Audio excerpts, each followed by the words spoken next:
Alright, hello. So in this video we'll be going over Physical Sciences Paper 1. It's a past paper from May/June of 2021. We'll be looking specifically at questions 2 through to 4, which mostly focus on motion and force. So, let's start. I always recommend reading through questions first before looking at all the details and trying to figure it out. So our first question is a definition. State Newton's law, second law of motion in words. Great, we'll get to that. Then 2.2, draw a labeled free body diagram. So for that we'll need to understand what's going on here. 2.3, calculate the tension in the string. We can already assume this is the string based on the diagram. 2.4, we need to apply Newton's second law, which we've hopefully already described and understood, in order to calculate the magnitude of the acceleration of this block and then the tension in the string. Great, so that's what we're going to be working with here. Let's start 2.1. So we're stating Newton's second law of motion in words. Now, you might remember the second law of motion just as the equation of F equals ma, otherwise A equals F over m. Both of these can give you a hint to the wording if you've kind of forgotten a bit. The basic wording is this. When a net force acts upon an object, the object will accelerate. Right? That's what's going on here. In the direction of that force with a magnitude directly proportional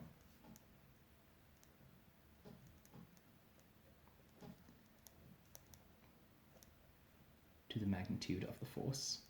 In other words, the larger the force, the greater the acceleration. And inversely proportional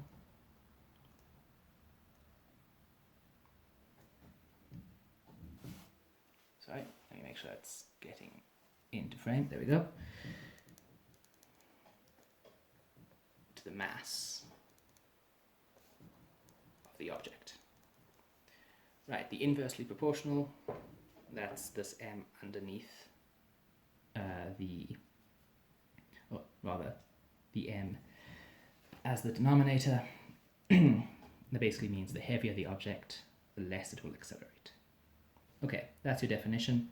This was, we can see here, a 2-mark question. So you'd probably get half a mark for inversely, half a mark for directly, half a mark for the acceleration here, and likely half a mark for net force, because if it's just any force, then when you have multiple forces, things get messy, and that's not how this works. This is only about the net. Okay, that's 2.1. Let's look at 2.2. Let's draw a labeled free body diagram for the 8 kilogram block. So at this point now we can actually read what's going on here. An 8 kilogram block on a rough horizontal surface is connected to a 2 kilogram block over here by a light, inextensible string passing over a frictionless pulley. Great. The 8 kilogram block moves at a constant speed when pulled at 29.6 newtons to the right. We're also given the frictional force acting on the block at 10 newtons. So, one thing, we're given frictional force because this is a rough surface. So we can already imagine here a force of friction. We also know that it is connected by an inextensible string, which must mean that there is tension here. Also, it's sitting on a surface. What that means is it probably has gravity going down and a normal force going up, like all surfaces do. Right, now let's draw a free body diagram. This is just drawing on the question paper, that counts for nothing. But free body diagram, we always start with our circle, and let's put in the forces we know. Now, remember, always connect to your circle. Don't start your line out here, right? Start it at the circle. It's in the direction you're going. And we'll call that F, because that's how it's labeled on this diagram. Let's keep consistent. We know it's moving, so whatever force is pulled this way, the arrows should be shorter than this one. So let's do a short arrow like so. Let's call it T for tension. And possibly an even shorter arrow, which we'll label little f for friction. Now we know it's being pulled downwards by its weight, so we'll label that W. We also label it Fg, force of gravity, that's fine. And because it's not falling through the table, nor is it lifting off the table, we know the normal force must be exactly equal to the force of gravity. So I'm trying to keep these lines the same length, and that's the normal, so we'll label it N. Okay, that's what our free body diagram should look like. How many marks is that? 5 marks? Yeah, so that's a mark for each line, done correctly. Linking to the circle, approximate lengths, as long as you can show that this line is longer than these two, for example. Right, so that's 2.2. Let's move on. 2.3. Question here is calculate the tension in the string. So there's at least 2 ways to do this. I'm going to show both ways because you might find one easier than the other. In the first method, let's consider the 8 kilogram block. Now, there's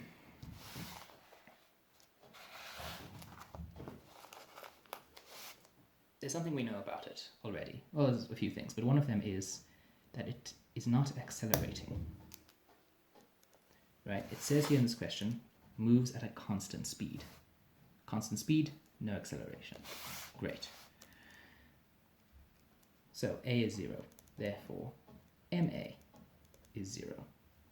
Anything times 0 is 0. So that works. So F net, which always equals mass times acceleration, is 0. Now F net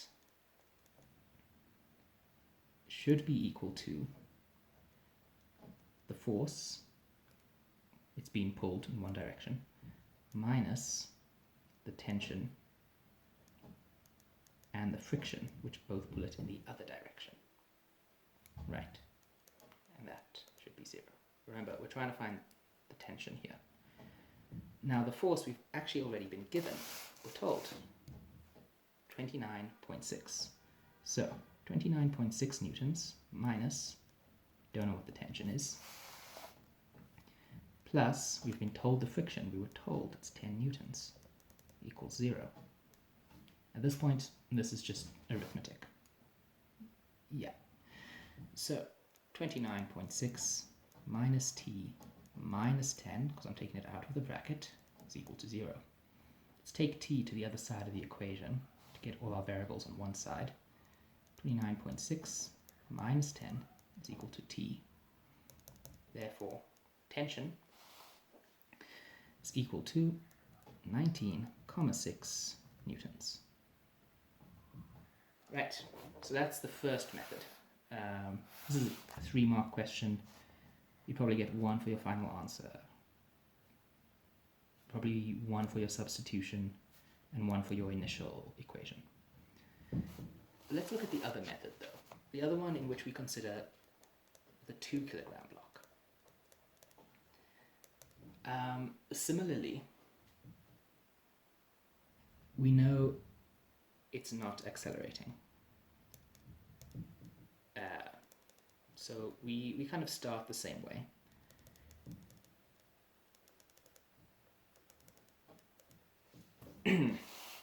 But the 2 kilogram block has different forces acting on it. If we look at our diagram again, all it really has is gravity pulling it down via its weight and the tension which pulls it up. So it's actually a bit of a simpler equation going on, because F net should just be the tension minus the force of gravity, or the weight. We'll call it, no, sorry, let's keep going. And we know that's 0. All right, so tension minus weight is 0. And we know how to calculate weight. That's just the mass times 9.8 meters per second equals 0. And we were given the mass. We were told it's 2 kilograms. So 2 times 9.8 equals 0. So the force of tension is equal to, what's 2 times 9.8? Well, it's actually the same thing as we calculated up there. Big surprise. It's 19.6 newtons. Because this is tension, even though, if we're worried about getting a negative number, don't worry. Tension should always be positive. Okay, so in this one, again, 1 mark for final answer, probably 1 mark for substitution, and 1 mark for figuring out what equation to use. Okay, so that's 2.3. Let's now go on to 2.4. Our question here begins with the 29.6 Newton horizontal force is now increased to 50 newtons. Okay, so a few things that we did know about the past are now different. So apply Newton's second law, F equals ma, which we already know, to each block and calculate the magnitude of acceleration of the 8 kilogram block, and then later recalculate tension in string with our new info.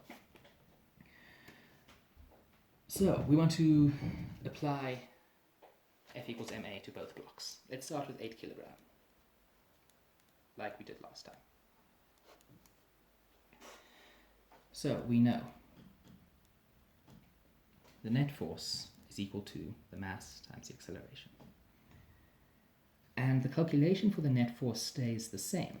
It's still F, as in the applied force of the string here, minus the tension plus the friction.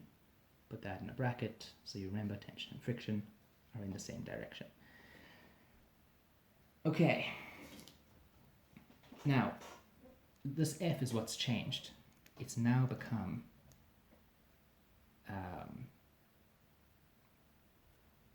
50 newtons. The friction should not have changed. It should remain. The tension we don't know yet. Great. But now we don't know. We're looking for the acceleration, right? So we want this part of the equation in here. And we do actually have the mass already. So, sorry, t plus 10. The mass, we know it's 8 kilograms times the acceleration. Great. Now let's take this all out of their brackets. 50 minus t minus 10 equals 8 times a.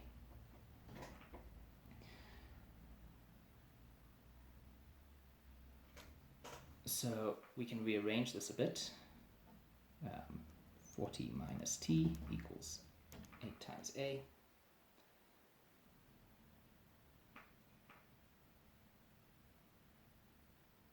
And yeah, that's about as far as we can go right now.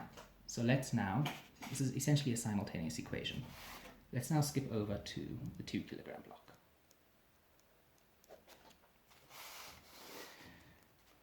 So, again, we're going to start with F net is ma. And F net, as we looked at earlier, is the tension minus the weight. Now, we don't know what the tension is, but the weight is the same. It's 2 kilograms times 9.8 meters per second squared. So it's tension minus 19.6 newtons. And again, this is equal to MA. And we know what M is, it's 2. Okay. Now it's at this point that we can substitute some things. So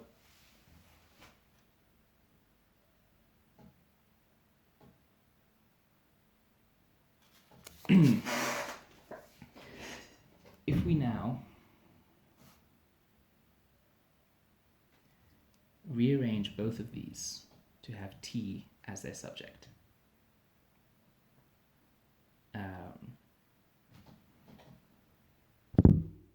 or, I mean, honestly, we only need to rearrange one. I'm going to rearrange this one because it feels a bit more intuitive. So we're basically just going to take this over. So T is equal to 2A plus 19.6.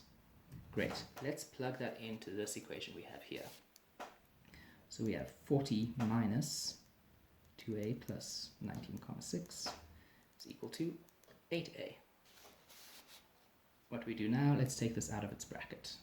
40 minus 2A minus 19.6 is 8A. Let's now get the A's all by themselves.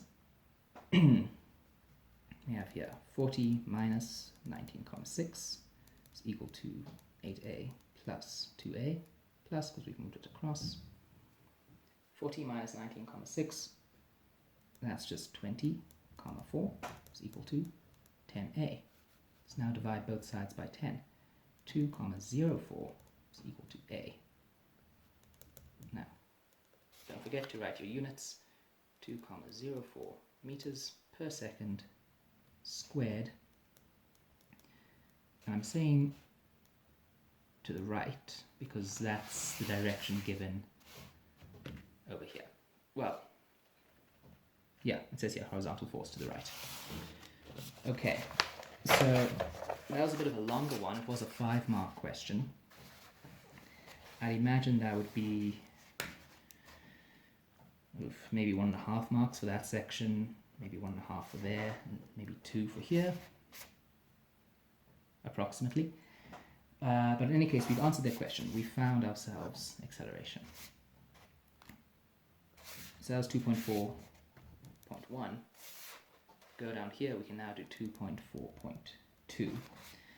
And this one should be a bit easier. Let's calculate the tension in the string. Now, we've already written down over here an equation in terms of the tension. And because it's part of the same question, it's part of 2.4, we know we can use an equation we've already worked out. So, should be fine. So we know T equals 2A plus 19.6. We can substitute the A, which we just worked out, plus 19.6. At this point you can use your calculator or do it in your head, whatever. Your answer will be 23.68. Don't forget your units. Okay, that was only 2-mark question. It's probably 1 for the final answer, 1 for your substitution, maybe half a substitution, half for your equation. Okay, that is question 2 complete. So we can move right along, keeping in the same theme. It's really the same kinds of questions going on here. Hold on, let me get my bearings a bit.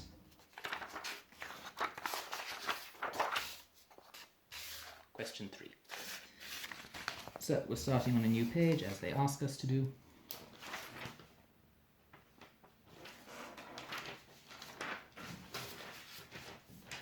And alright.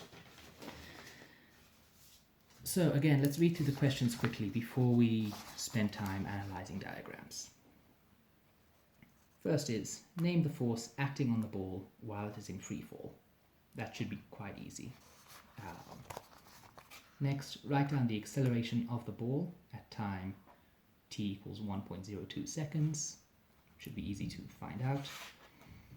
The next is considering the areas A1 and A2 shown in the graph above, write down a numerical value represented by the difference in those two areas. Alright, that might be a bit more tricky, let's find out. 3.4, calculate the speed at which the ball is thrown up and the height h, so there. 3.5, calculate the work done by the ground on the ball. Okay, we can tell it's going to be a big one, 6 whole marks. So we have a general sense of what's going to be asked of us, so let's actually find out what's happening. So there's a ball of mass 0.06 kilograms thrown vertically up from a balcony of a building which is 3 meters above the ground.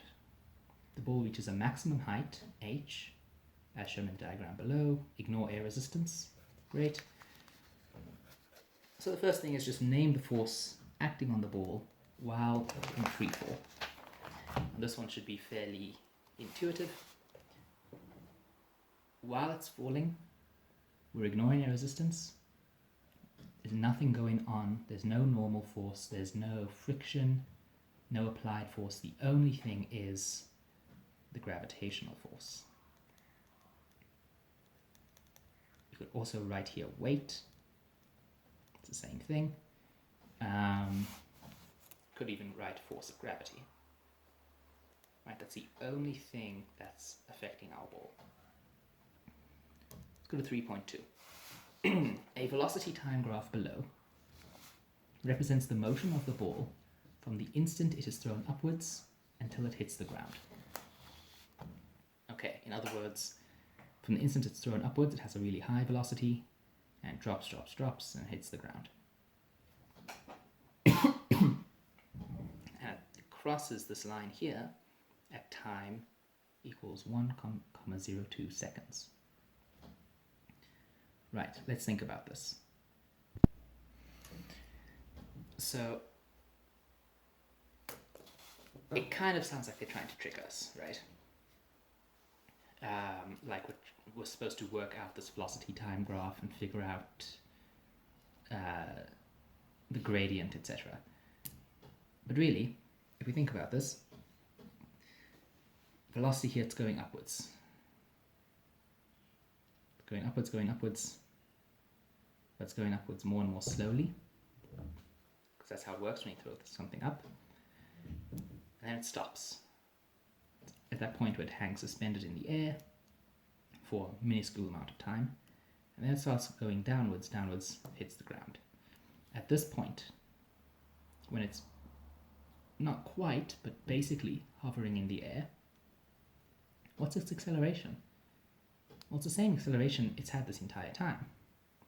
And because there's only one force acting on it, the acceleration can only be one thing. That number that we know and love and we use all the time, 9,8 meters per second, downwards. Right? Do you understand how that's working? There's only one force acting on it. There can only be one acceleration. Great. So let's go to 3.3. So for that, we have to consider the two areas on this velocity time graph and write down a numerical value represented by the difference in the two areas. Now for this, we have to remember how velocity time graphs work. So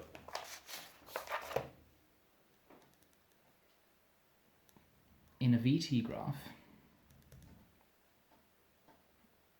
area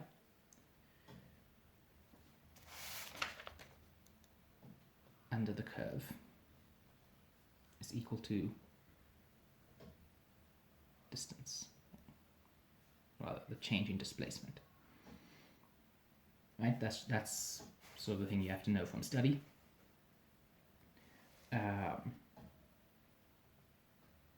So these two areas, A1 and A2, represent two different distances. And we've already worked out, it's at this point that the ball hangs essentially suspended at the top of its parabola. So what's the difference between this distance going upwards and this distance going down? Well, they've actually already given it to us. It's 3 meters.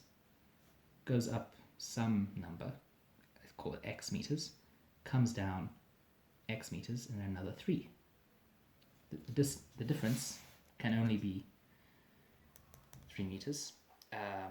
So that means for one entire mark,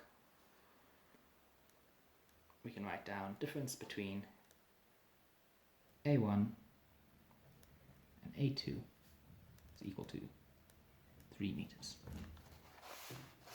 Okay?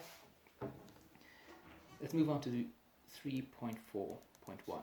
And at this point, things are getting a bit more difficult. So calculate the speed at which the ball is thrown upwards. So there's a couple ways to do this. I'm going to show 2 of them.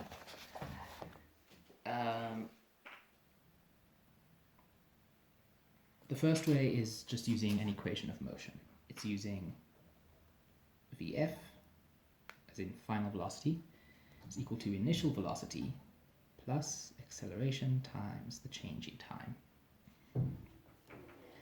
Now, when the ball is thrown upwards, at the peak of its flight, its final velocity should be 0. Its initial velocity, well, that's what we're trying to find out.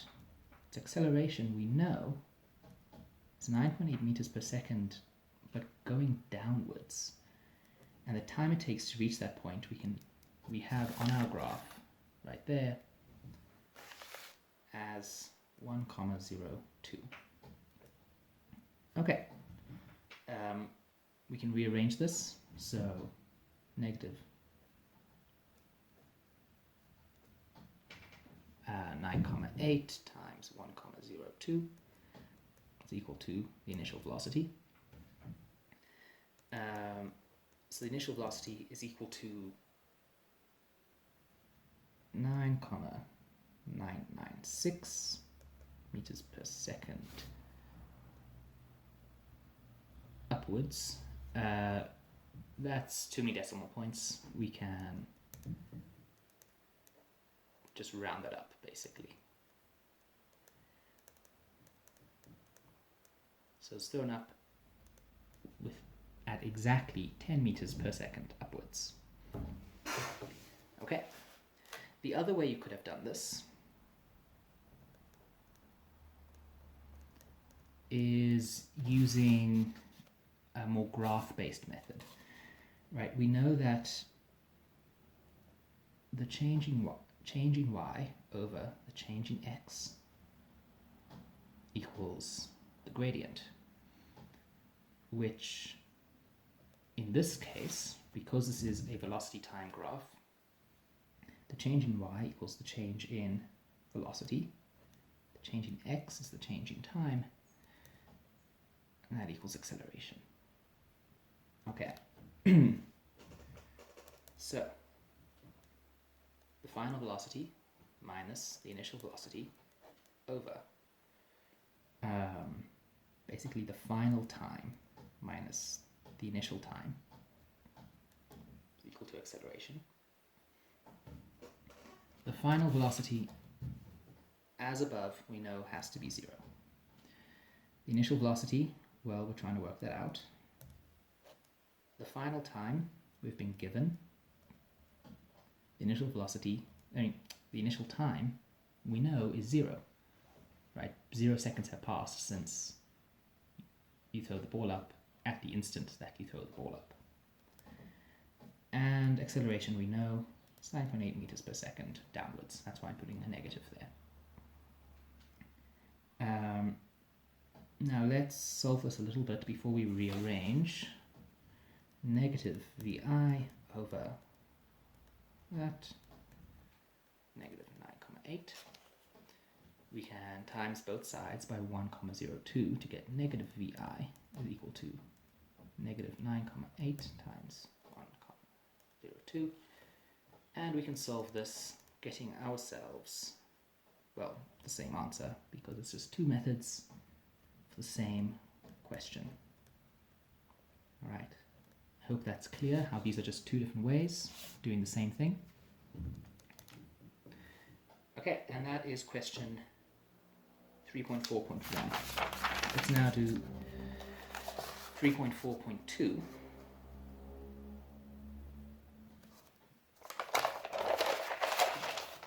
And that is calculate the height h. Now, again, there's a few ways of doing this. I think I'm actually going to show three different ways because,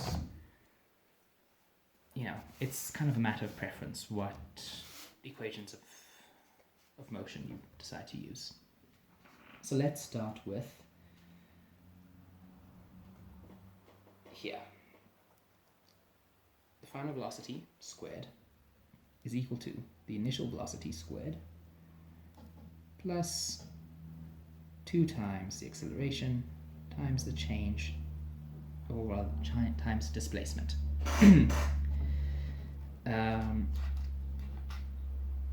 The displacement we're talking about here, well, because we're talking about, I'm using this initial upwards line as our model. So that is going to be our displacement. So just kind of as a note to ourselves, let's remember that h is equal to the displacement plus 3 meters. Right, that's very important. We're looking for h. This equation will only get us y, so we have to add 3 meters a bit later. Okay, now let's continue. The final velocity, we know that's 0. The initial velocity, well, we've calculated it in previous answers. We know it's 10 meters per second. Acceleration, we know it's just 9.8, and we're looking for that displacement. Great. Now, we can start rearranging this so that we get y by itself. So let's take 10 to one side.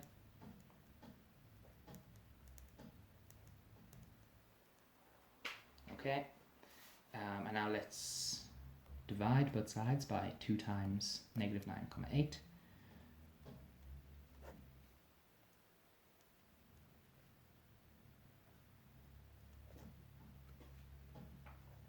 At this point you can just use your calculator, and your answer should wind up, sorry, there should be a delta here, your answer should wind up as